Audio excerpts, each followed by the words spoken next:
And we're back, like we never left. Welcome to the Confessions of a Not So Dangerous Mind podcast. I'd like to thank you all for spending some of your Thursday late afternoon into early evening here with me in New York. Once again, we're going to skip past all that promotional jazz and get right to the guts of the episode. So, since there are many new subscribers to the YouTube channel in particular, and I am exceedingly humbled and grateful for all of the support that I've gotten, particularly over the last couple of months, I'm going to cover some territory that I really haven't gotten into since the very beginning of the channel, all the way back in the late portion of 2023. So, for those who don't know, I worked as a screenwriter for many, many years.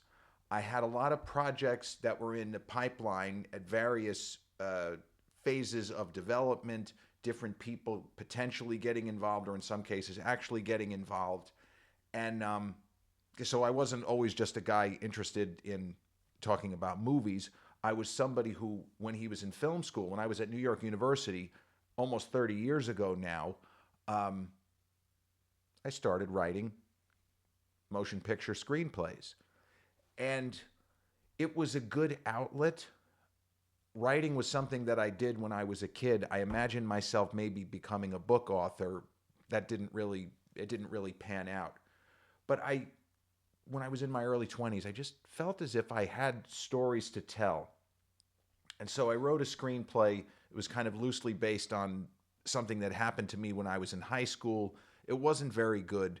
The thing with writing screenplays, and if any of you out there have toyed with the idea, or maybe you've actually completed them, the most important thing about the process of writing a screenplay, as with any other kind of dramatic writing, whether it's fiction or nonfiction, is knowing what to write, preparing, getting yourself ready, not just seat of the pants and just start wailing away, because you can get yourself blocked very easily if you don't do the preparatory work to get yourself together to actually write something.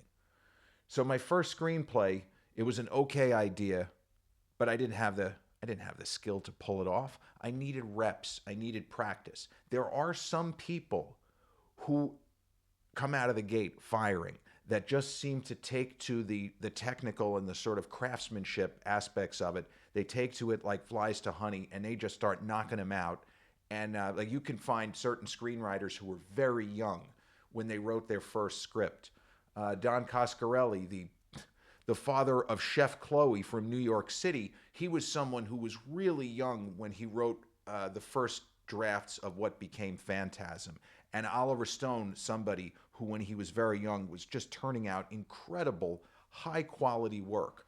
For the average person who maybe has some ability and maybe a lifelong love of movies, you just have to keep working on your craft. And you have to also accept the fact that there are going to be people capable of greatness that you can't really reach, but it doesn't mean that you can't do it.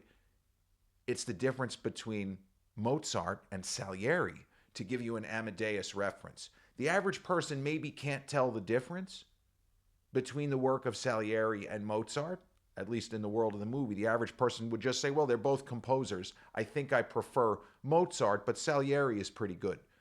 Comparing one to the other it's almost unfair to Mozart and Salieri. That's part of his problem in that movie, is that people don't understand just how great this guy is. I'm a Ham and Egger. This guy is touched by God. So you deal with that. You deal with the fact that there are people that are just a lot more talented than you are, but it doesn't mean that you don't buckle down and try to put out the best work that you can. So my first screenplay was okay. And then I wrote a cop thriller, which was, the first draft of it was not good at all. And then I wrote another cop thriller, but from a different angle, which was a slight improvement. But with these three screenplays, the craftsmanship, the tech was improving. I started to get a better idea of how to stage action, even within a scene.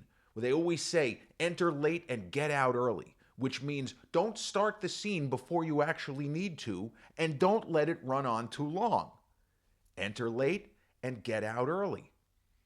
So I started thinking, well, maybe I should send my work out or promote it, or is there anybody that knows how to contact an agent or literary representative, or can I send something to a production company? But the reality is, at that stage, and we're going back now to 1995, 1996 era, when I was still at New York University, I hadn't graduated. It wasn't ready. The work was nowhere near ready. I still needed more reps. I needed more time to continue to develop.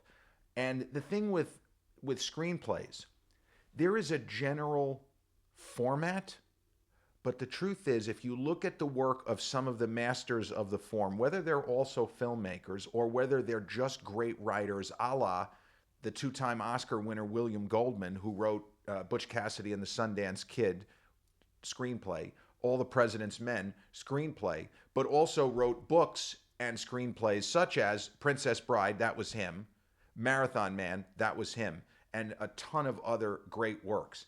His format is not the standard format if you were to look at one of his screenplays. But everybody has their own style. I wrote in more or less like 95% the same as what most other writers did, but truth is, you have your own style. There are certain writers that do narrative cheats because in a screenplay, you are not supposed to ever get into interior of characters. If it ain't on the stage, if it ain't on the page, it ain't on the stage, is how it's the same thing with plays. If you can't see it, if the audience can't see it, it has no business being in a screenplay.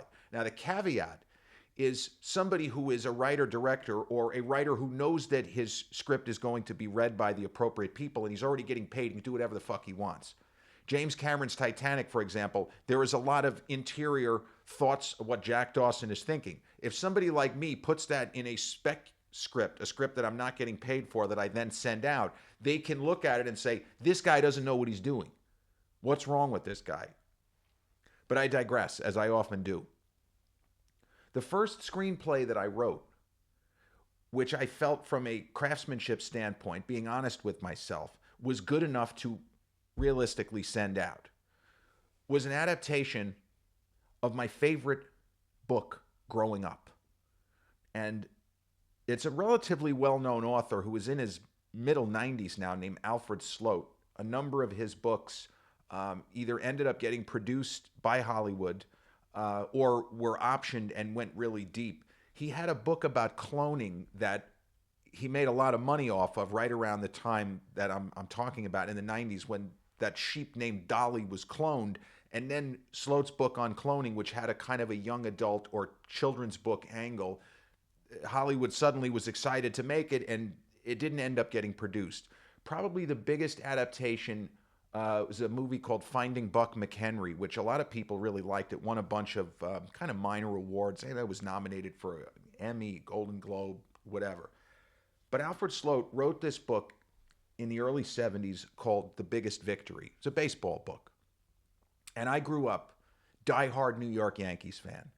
I grew up playing baseball. I was a good baseball player. I wasn't anything special. If you ask me, of all the sports I played, what did I seem to have the greatest aptitude for?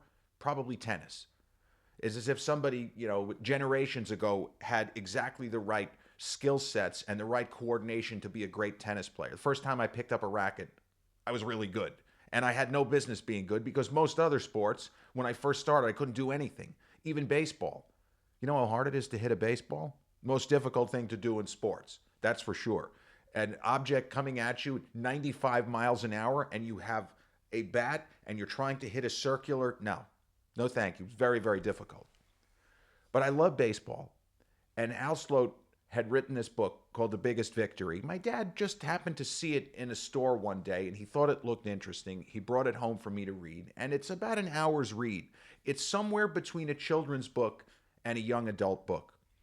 It's about this kid who is like 11 years old. It's not really a coming-of-age story. It's more of a snapshot of moments in time of this fictional character named Randy, who he's a baseball fan, but he doesn't like playing baseball because he stinks. He's a terrible baseball player. He comes from a family of great baseball players. His father was almost a pro prospect, and I believe his uncle was a pro prospect. and his cousin is on his way probably towards being drafted by a major league team. This is what we're getting out of this story. Every male in his family is a stud on a baseball diamond, and he's terrible. He can't swing, he can't field, he just sucks. And even though I couldn't identify with that because I at least had an idea on the diamond, the book was so well written and it was such an engaging read. And it had a kind of an arc because there was this sort of conflict between Randy and his father, which goes throughout the story. And then it goes in a different direction. About halfway through, there is all of this, it ain't working, like where the battery, it's opposing poles. And the kid and the father keep disagreeing. He doesn't want to play. No, you have to play. And then the kid inadvertently becomes a hero. He rescues somebody from drowning, and the story spins in an entirely different direction. And that was something, reading it at age 11 or 12, I'd never seen anything like that before, because the book was setting up certain conflicts and certain potential resolutions, and then all of a sudden it became something else. Even though there was still baseball, the kid wasn't playing. And I must have read that book 50 times. I just kept picking it up and reading it start to finish. There was something about it that really resonated with me. And so after writing this sort of anti-boy meets girl, this really very pessimistic view, my very first screenplay about a guy who develops an insane crush on a classmate and pretty much melts down entirely, and his entire life seems to fall apart. And then writing a couple of what you would call action or suspense type films or mysteries. I wanted to do something else. So I said, what if I turn Alfred Slote's The Biggest Victory into a screenplay? Now, the thing is, Slote did a lot of the work for me because he wrote the book almost as if it was a screenplay. And I don't think he did this deliberately, because his other works, My Robot Buddy, that was another big one that he did, and the aforementioned Finding Buck McHenry, he has a very terse, descriptive style where he doesn't use too many words, but somehow paints very vivid word pictures. Because the book came out in the early 70s, and it takes place, I think, in Michigan, and it's probably supposed to be the mid to late 50s. It's not really specified, but it's for sure not supposed to be set in the early 70s. It's before that. And so I started to work on a screenplay, and I felt in order to make it as cinematic as possible, I needed to make adjustments. I don't think there was quite enough conflict for a movie. This was always intended to just be a really nice story that takes some unexpected turns and has a pretty unexpected resolution. But there's so much great stuff in there that I wanted to keep as much of that as possible. But I also said, you know what?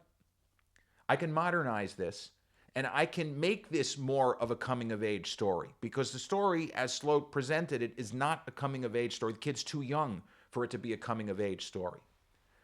So if you could imagine kid baseball players, kind of like Little League World Series level, because in the book they're younger than that. But I decided I was going to do something outside the box. I was going to turn it into a coming-of-age story. There was, in the book, an 11-year-old pitcher on one of the other teams. The kid was throwing the ball 60 miles an hour at age 11. So he was not normal. He was a freak, an outlier. And the kid's name, it's a great name. His name is Bob Skonecki. Bob Skonecki. And he's a little kid. He's like 4'8". But everyone is afraid of him because he throws so damn hard. Nobody can square him up. All you could do is like try to bunt and maybe hope he's wild and walks a couple of people. That is how dominant. And he is a fear-inducing character, even though he's a little kid. But I said, you know what? We're not going to do that. We're going to go in another direction. And what I did, I made the main character and all of the supportive characters slightly older, going through puberty. Wink, wink, nudge, nudge. Randy's starting to notice, hey, there's some hot girls, whatever. all of this. I changed, I made Bob the 11-year-old monster pitcher. No, it's the Tatum O'Neal character in Bad News Bears is what I did. I had, I changed the character from Bob Skinecki to a 13-year-old girl named Jen. She's throwing about 70. They're playing on 60-foot diamonds. Nobody can hit her. She is just as fear-inducing and dominant as the 11-year-old little squirt in Alfred Slote's book. And I added a romance angle. I did a little bit of a Romeo and Juliet. Please don't flame me. I know it's not Shakespeare. But I did a romance angle where the character of Randy and the character of Jen, they kind of connect and they start seeing each other. As much as it's possible for 13-year-olds to go out when you still have to rely on your parents for just about everything. But I kept the structure of the story, the conflict with the father, the fact that the uncle, I actually kind of amped this up. The uncle was like a minor leaguer who almost made the majors. And the main character is Cousin Teddy, who was the most colorful character in the book, my favorite character in the book. And I made him even more colorful in this, but he is legitimately a pro prospect who's probably going to get drafted in an early round because he's, you know, like probably 3 years older than the main character. But the kind of centerpiece moment in the book is the character of Randy staging this incredible rescue and nearly losing his life. And that's why he doesn't have to play baseball for huge chunks of the book. So I kept that and kind of upped the stakes a little bit. And oddly enough, I finished the screenplay and I kept reading it. I didn't really have a title for it. The original draft that I came up with, I just called it The Biggest Victory. And then I thought about a moment in the book where Randy is arguing with his dad. He keeps saying, this is not that important. It's just baseball. There's so much more to life. I don't want to play baseball. And the father basically says, you're wrong. Baseball is life. Now, obviously, it's a metaphor. We know this. So I started to call the script Baseball is Life. But then I went a little bit further, and I was ahead of my time because if you remember, there was a film with, was it Omar Epps? Yeah, I'm not sure. I'm pretty sure it was Sanaa Lathan as well. Love and Basketball. Well, in 1997, I sent out my screenplay adaptation of Alfred Slote's 1972 novel, The Biggest Victory. I called it In Love and Baseball. Because there is a moment, mild spoiler as if this means anything, towards the end, where one of the characters actually says the phrase, all's fair in love and baseball. And so I completed the screenplay. I made a lot of adjustments. There were still some scenes that were running long. And sorry to say, there were elements of Slote's book that I had included in early drafts, which I kind of moved away from. And at this particular time in history, circa summer, fall 1997. Now, bear in mind, I had graduated New York University. I walked with the class of 1997. Famously, commencement speaker, Bill Cosby, who, truth be told, gave a really good speech. I could make up anything I wanted about him talking, oh, you have to have greater respect for women. No, he didn't say anything like that. There was nothing controversial. I wish that maybe he had. It would be funnier, but he gave a very straightforward speech talking about how important education was, and I'm proud of every one of you, and they don't give out the diplomas here. I don't care what your GPA was, you have a lot to be proud of. This is a really good school. Huge hand, all that. So it was 1997 era, and things were on the internet. I had an email address, but there was still a lot of analog. And by analog, I mean not emailing screenplays to people, not emailing manuscripts to people, printing hard copies and sending them priority mail or express mail or UPS overnight or whatever the case might be. So there were certain producers in Hollywood with good credits who were inviting submissions, saying, listen, we don't have necessarily a ton of money or words to that effect, but if you have something you think we would like, and I hate to say if you went to a good school like NYU, but something like that can help, get you in the door. It didn't work as much as I would have liked, but every once in a while a person would say, oh, look, this kid went to New York University. That's cool. Let's check out his script. So I sent this. I didn't send any of my other stuff. I sent this script to a production company out in LA, and I forgot about it. About a month goes by. It's October of 1997, and I get a phone call from a guy I never heard of. And all he said was, I read your script. I loved it. Really? I wasn't even sure because I think that I had sent one of the other scripts somewhere else. I wasn't 100% sure he was talking about In Love and Baseball. So we go back and forth, and he asks me a really good question. Do you have the rights to this property? Because I explained that it was a book by Alfred Slote that I adapted. I said, no. He said, all right, well, let me look into this. And we'll see what we can come up with. So he called the agent for Alfred Slote and said, look, this kid wrote a screenplay. I'm working with this kid. He wrote a screenplay based on one of your client's books.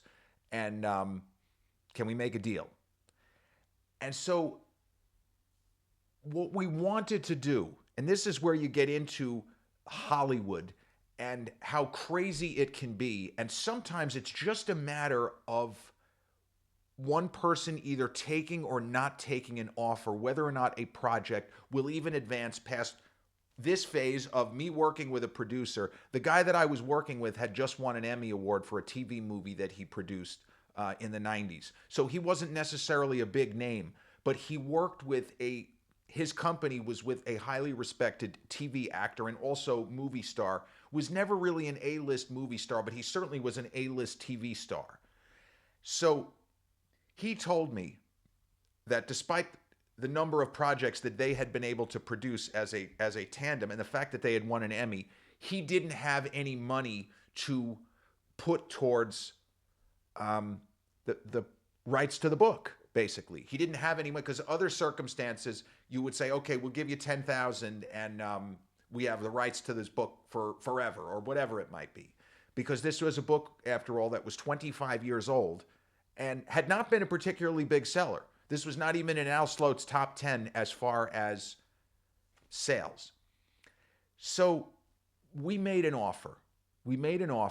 Which was because the producer I was working with was convinced. He had a point person at Disney, and he was convinced we were going to set it up, or he was going to be able to get it set up at Disney. He said, I heard a rumor. They're looking for a baseball kind of story.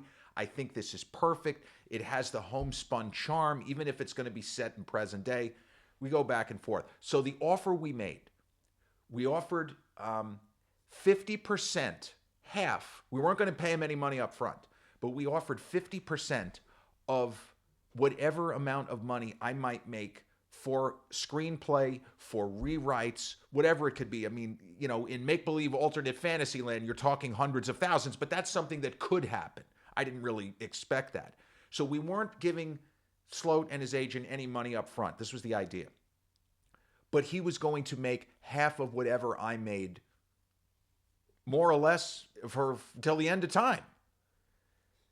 So while they were ruminating on that, the producer said, hey, Slote wants to talk to you. Really? He says, yeah, he wants to talk to you. So we have moments in life that we will never forget.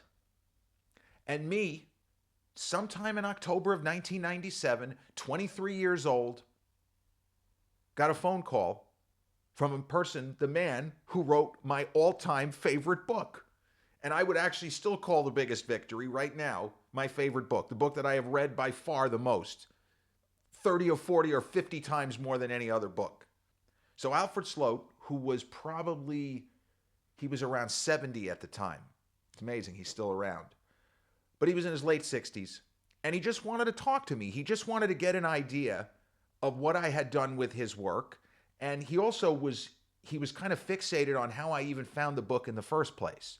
And I explained to my dad, maybe he saw it at a Barnes & Noble, maybe it was on a discount shelf, or I don't know exactly, but I was like 10 or 11. So the book was around a decade old when my dad found it.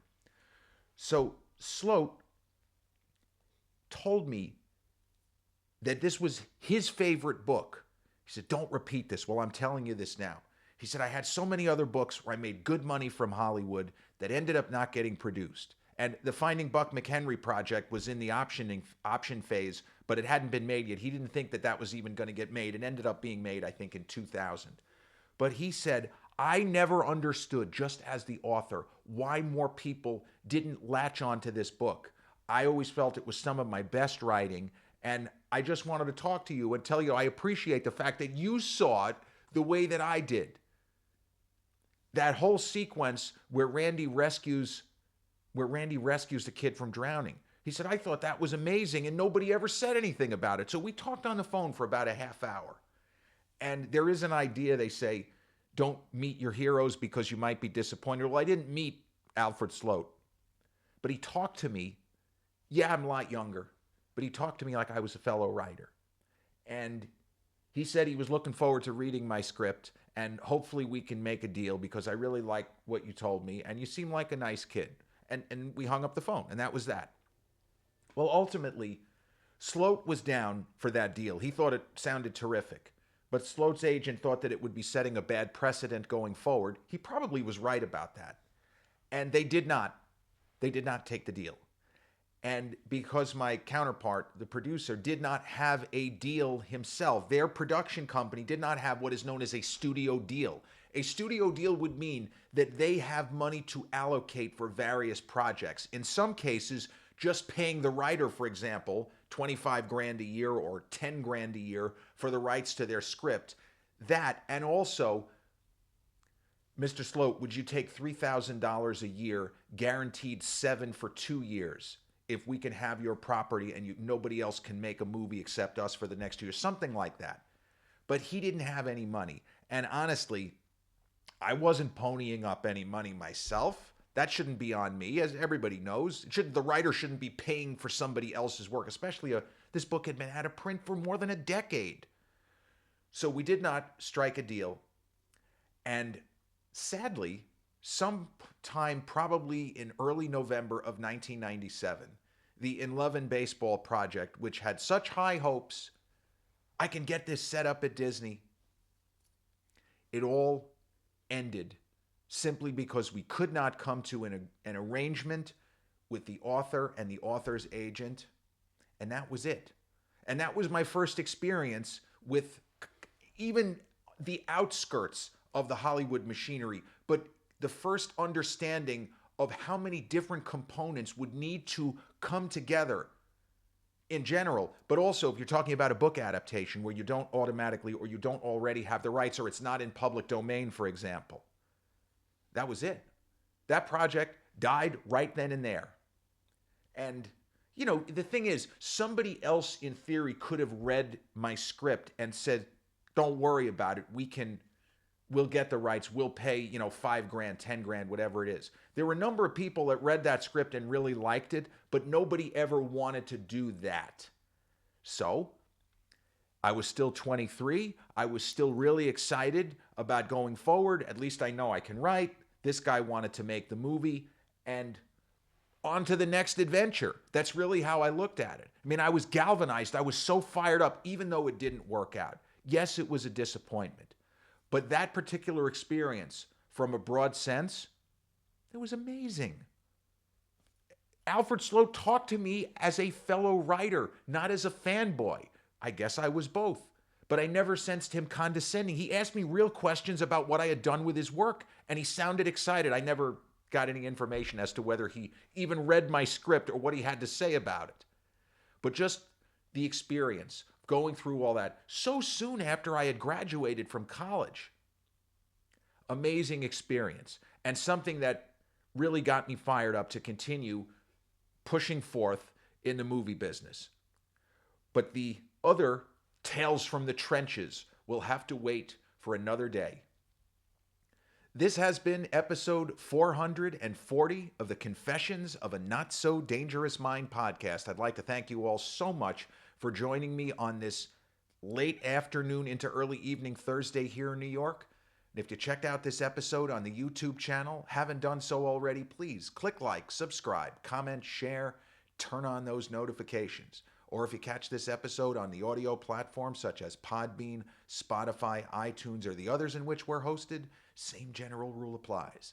Click like, subscribe, share, and turn on those notifications. I'll be back with a new episode real soon. Until then,